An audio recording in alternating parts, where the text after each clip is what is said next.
Bismillahirrahmanirrahim. Assalamu alaikum. My name is Hassan, and today we are going to hide WhatsApp status from some content or specific person. So we are in update section. On top right, you see three dots. So click on it, and then you see status privacy.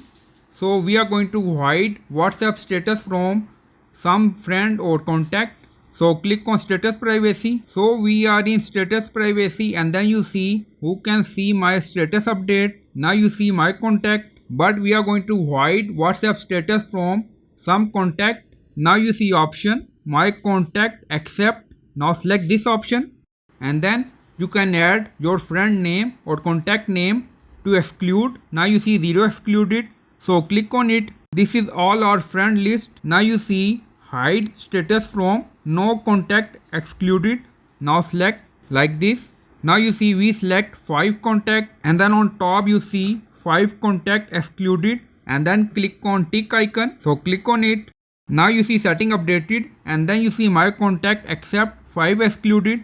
So in this way you can hide your WhatsApp status from some contact. So I hope you like this video. Please like, comment, share, subscribe. Thank you for watching.